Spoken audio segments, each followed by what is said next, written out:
Welcome to Forward 20, the age of resilience. Please join me in welcoming to the stage J Schwan, CEO of Kin Carta. Hello everyone, thank you so much for connecting with us today. Just a few months ago, roughly 90 days ago, putting on a conference solely through a virtual medium like this would have been unthinkable.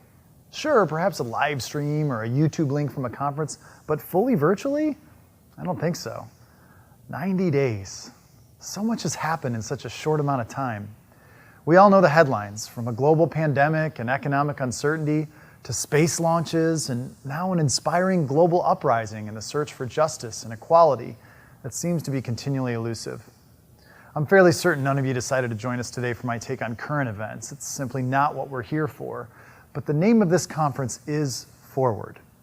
For all of us, going forward isn't about thumbing our nose at what's been. Rather, forward is about what can be.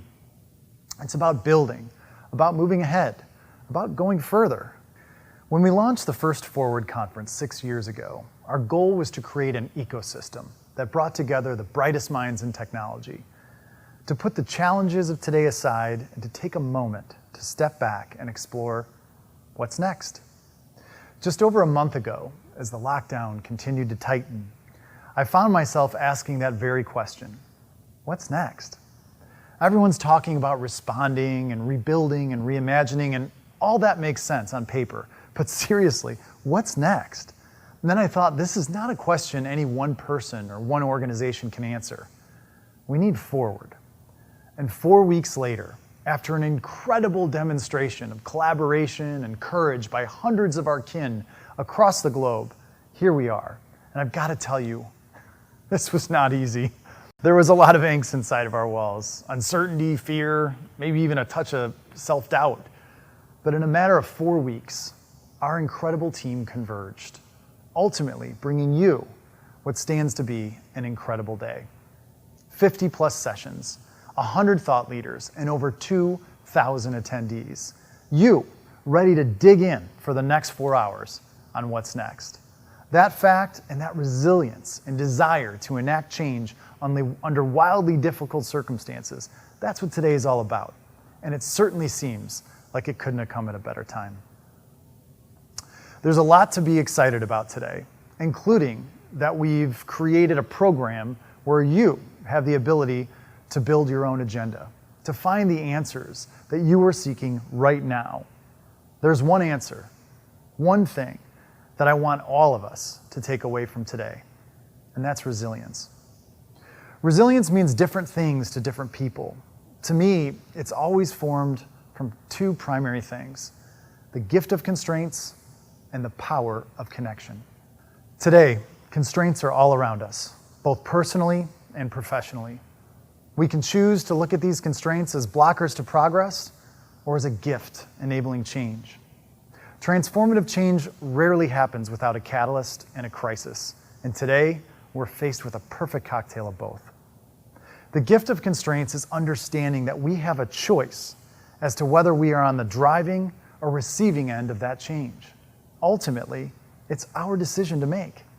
The power of connection is understanding that we cannot get through this alone, that we need one another if we're going to ensure we end up in a better place on the other side of this crisis.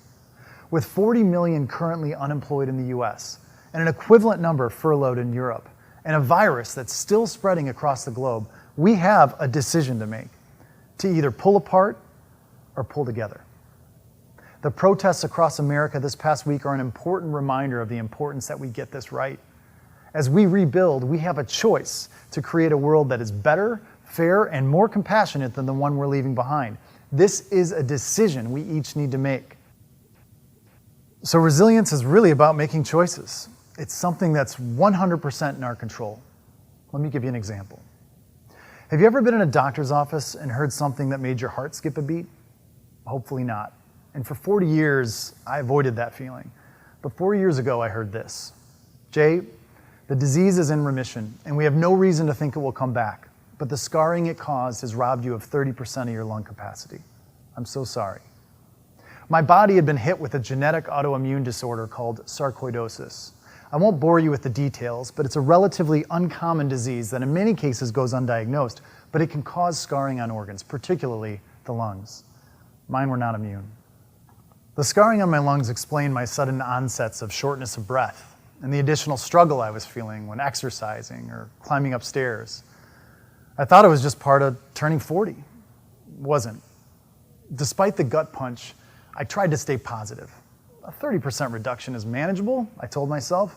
I can still do everything a normal person would want to do, just maybe not as much. I decided I could live with this constraint. I changed my exercise routine, began paying more attention to daily air quality, and moved on. But I won't lie, I felt, kind of sad. I felt I'd been robbed of something, that I was less than I was before. But I told myself I was being ridiculous. I mean, I should be thankful. I could manage this constraint. Hell, I was one of the lucky ones, right? Last October, my father ran the Chicago Marathon at 70 years old. He's run it every year for over 30 years. 25 years ago, I ran it with him. It was my first and only marathon. I loved training with him, but after running the race, I said, "You're nuts. I am never doing that again." But he's kept running that race every year. But something about seeing him finish this year's just really inspired me. 70 years old, amazing. It's amazing he can still do that at his age. And then something clicked inside of me. I'm gonna run another marathon. 30% be damned, I'm gonna do this. I'm gonna prove to myself that I can still do this.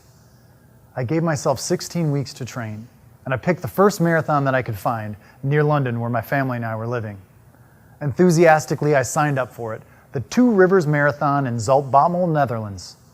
Training over that next 16 weeks was not easy, but the weekly long runs were incredibly therapeutic. Every week, I would run a little further, sometimes in the cold or the rain or the dark, but every time I finished, I would say to myself, 30% better. My longest training run was 22 miles. It rained the whole time. It was mostly miserable. But when I finished, I felt like I could conquer the world. I even took a selfie of me and my running buddy Chewy so I wouldn't forget that feeling. 2 weeks later, my wife and I traveled to Zaltbommel, Netherlands for the Two Rivers Marathon, a small race of typically 2,000 runners that, for whatever reason, like to punish themselves by running a marathon in the dead of winter. A storm was brewing on the horizon. The weather community had even given it a name, Ciara. "Don't worry," the lady handing out the race packet said, "they never cancel this race." Until this year. 70-mile-an-hour winds, and the liability got too great. They canceled the race 2 hours before it was supposed to start. The funny thing, I honestly didn't care. I texted my kids the news, and my 10-year-old son Johnny, still learning the art of conversation, wrote back, "They canceled the race? All that training for nothing? Nothing? Did you even get the medal?" I wrote back, "No, something much better. A new pair of lungs." What Johnny didn't understand is that I started my marathon in the doctor's office 4 years ago, and I had crossed the finish line 16 weeks ago. The day I made the decision to do something more, not less, with the constraints I was given, that was the day I won. This year, every one of us is already being hit with some serious constraints. We're all in the same storm, but in very different boats. And just like my lung issue, 30% is probably not far off for many. Revenues down 30%, budgets cut by 30%, team sizes shrunk by 30%. Any of that sound familiar? All of us as individuals, and certainly at an organizational level, will have some very difficult decisions to make. Are you going to hunker down and just do 30% less? Or are you going to do things differently? Are you going to look at this as an opportunity to change how you operate, how you go to market, what you sell? Consumer and business digital adoption has vaulted forward 5 years in a matter of 8 weeks. 75% of consumers that are using digital channels for the first time say that they'll continue to use them when things return to normal. Many workforces have moved to remote first almost overnight. B2B and B2C customer journeys have completely changed. Data and analytical models that we've relied on in the past are mostly irrelevant.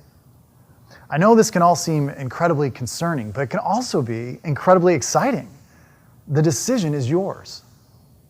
Another decision you get to make is what sessions you're going to attend today.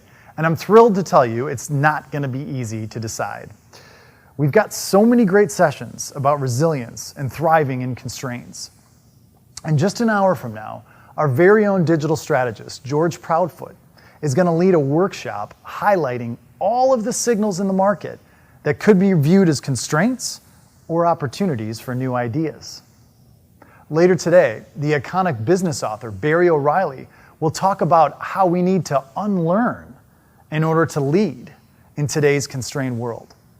And right after this session, our very own Richard Nisch is going to sit down with Tom Williams, the international rugby star that was at the center of the Bloodgate scandal, to talk about how to come back from the worst constraint of all, failure.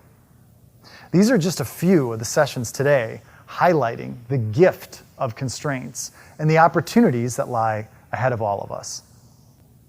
Along with the gift of constraints, we must not forget about the power of connection. Many people have said it before me in a variety of eloquent ways, and my way is pretty simple. We can't go it alone. The challenges in front of us right now are far from over. We must demonstrate compassion alongside our courage if we truly want to rebuild a society we can be proud of. Let me give you an example. About a decade ago, on March 11th, 2011, the Fukushima nuclear disaster struck north-central Japan in the most terrifying of ways. I'm sure you remember the story. It was devastating. And as with all nuclear disasters, the recovery process was long and arduous. Well after the initial disaster had been contained, there still was a massive amount of cleanup and containment to be done. And that difficult and dangerous work was being done predominantly by workers in their 20s and 30s, skilled people with a lot of life left to live. Enter Yasuteru Yamada. Mr. Yamada was a retired engineer and cancer survivor. At 72, he was enjoying retirement with his family and his friends, the idea of working long behind him. But Mr. Yamada felt terrible as he watched these young workers being doused in radiation day after day as they tried to neutralize the damage. He decided to do something about it. So he started the Skilled Veterans Corps, a volunteer force of elderly Japanese engineers and other helpers to take the place of the young.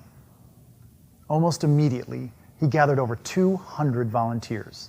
Make no mistake, these volunteers knew the risks, but they made a uniquely courageous choice to help not only the residents of Japan at large, but directly help their much younger brethren. Mr. Yamada and his comrades of the Skilled Veteran Corps are an incredible example of how the power of connection can turn an undeniable tragedy into a beacon of inspiration and hope. Now, for most of us, thankfully, we won't be in a position to act like Mr. Yamada did.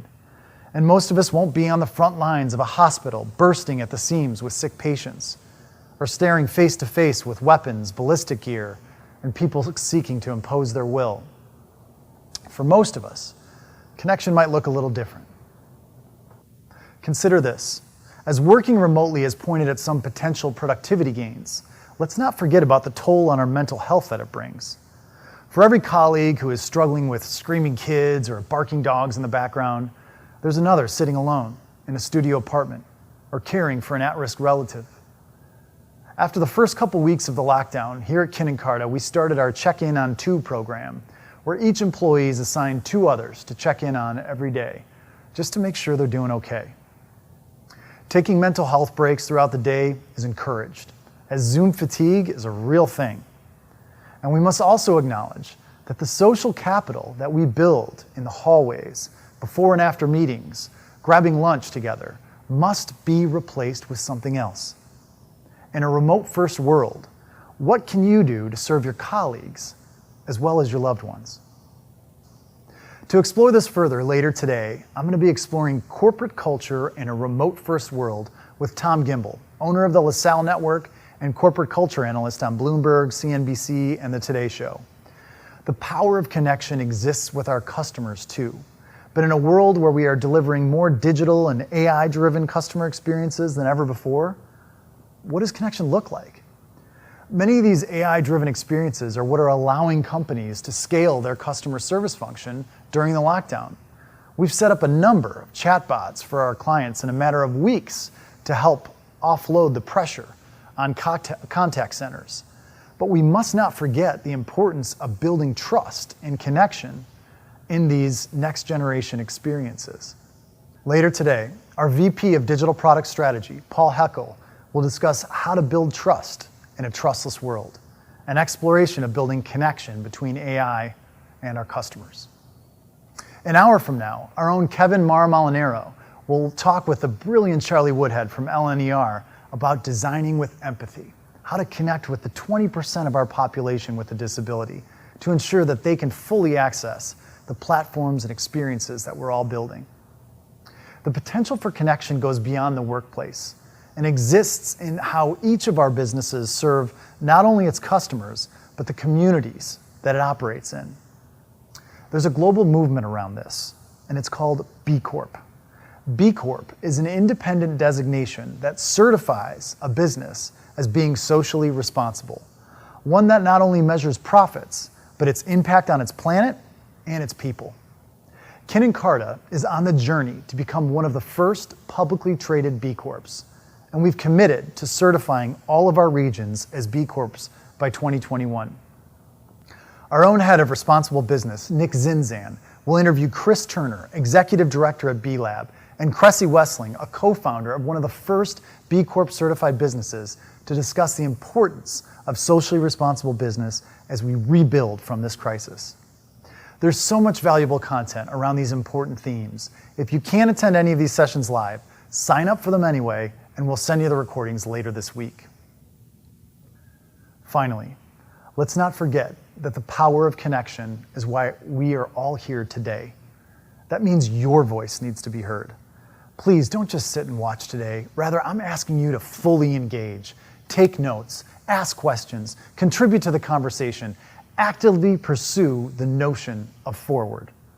Remember, there are millions of individuals already economically displaced as a result of the multiple crises that we're all facing. We all must do everything that we can to help those individuals and organizations reemerge in a changed marketplace. But for those of us that have the privilege and the flexibility to rebuild, this is a call to step up, not hunker down. How can the world we face today be an opportunity for you to grow personally? How do these constraints present opportunities for you and your teams to work differently, to serve your customers differently, to serve your colleagues differently, to serve society differently? Right now is the time for big ideas and determined action. It's a time to make it happen, to rebuild a world that doesn't just work, but works better, to embrace the gift of constraints and leverage the power of connection to move ourselves, our businesses, and our society forward. Thanks for being with us today. Now, to explore further how some companies are enacting these traits and setting examples in this age of resilience, I'm thrilled to turn the conversation over to my colleague and friend, Kelly Manthey, Kin Carta's Group Chief Executive for the Americas. Kel, it is so good to see you in person. I wish I could give you a hug, maybe someday soon. Thanks, Jay.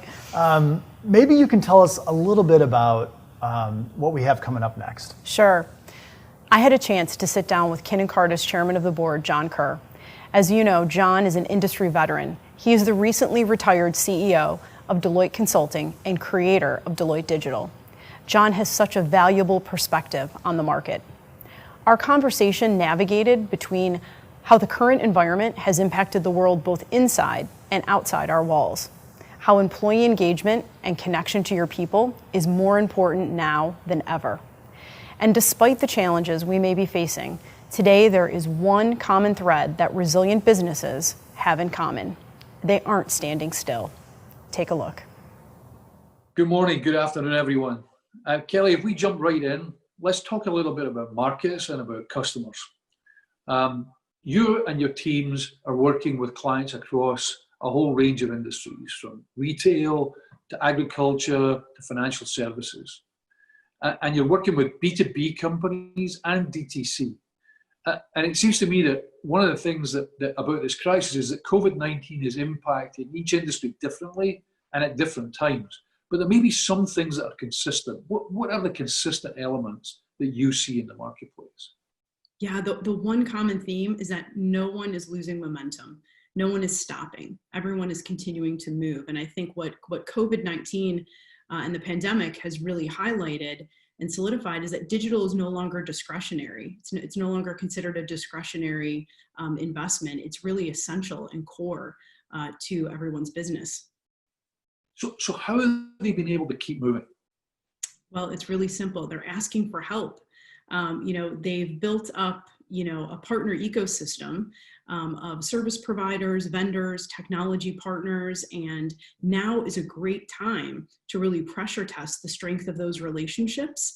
All that due diligence that goes into solidifying and picking the right partners to enlist on your journeys. Now is the time when you really need to call on it. I always say that we treat our partnerships with our clients like a marriage.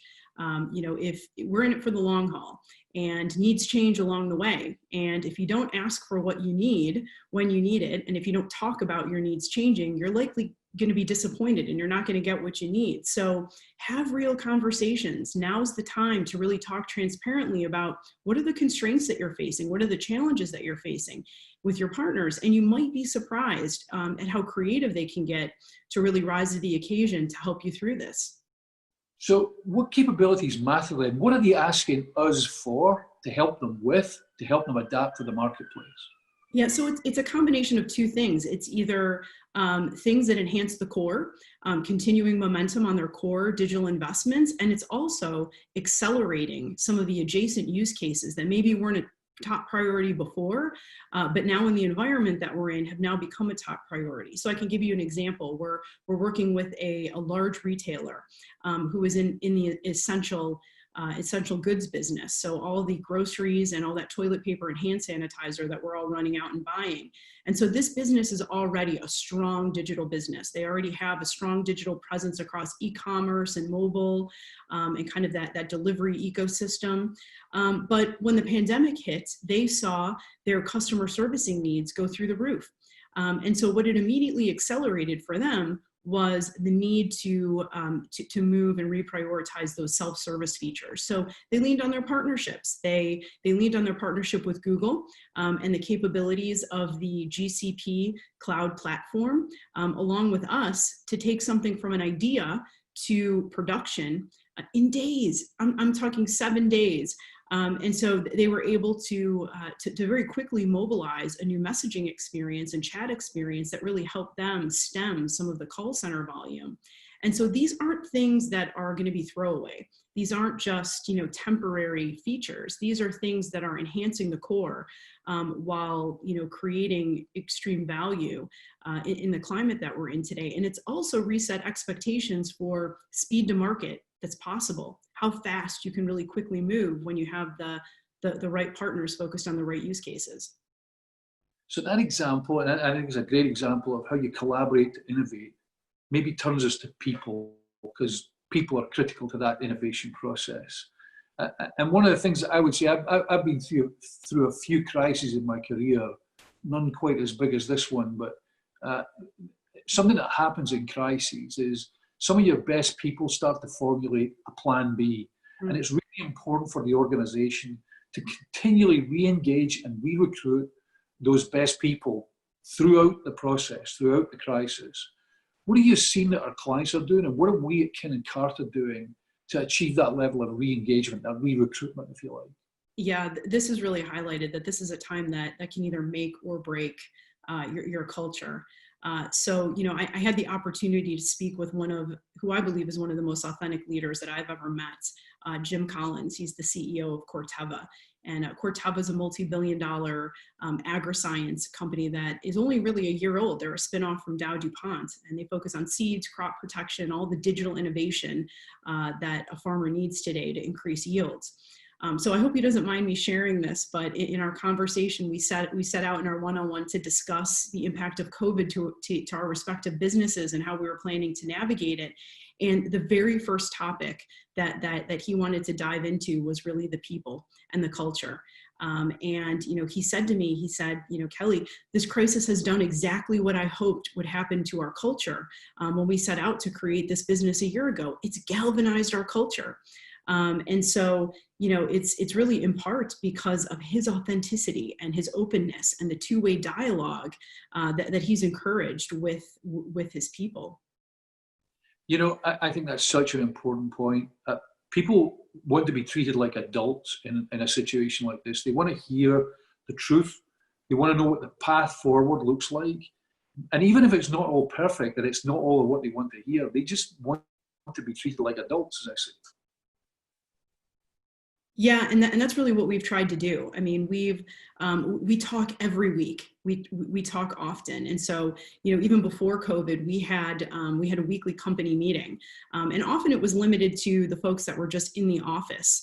And so we'd get 30 to 50 folks kind of joining in our hub every week, talking about what's new, what's happening at the company. And since the crisis, we've kept that ceremony going, albeit virtually. And now we're getting 100+ people every week dialing in every Thursday to hear updates on the business, but also to just talk about how everyone's doing and to really reconnect with everybody. And so I've seen our engagement really kind of go through the roof as we've kept many ceremonies intact and leverage virtual tools to get creative about how we keep engagement up. And I know that it's my job to continue to earn everyone's engagement. And it's about a two-way conversation, not just kind of us talking to our employees. So one of the things that I've done that's been really impactful, a couple of years ago, I set up a office hours, which is 90 minutes a week that I block to let anyone sign up to have a discussion with me. And I am certain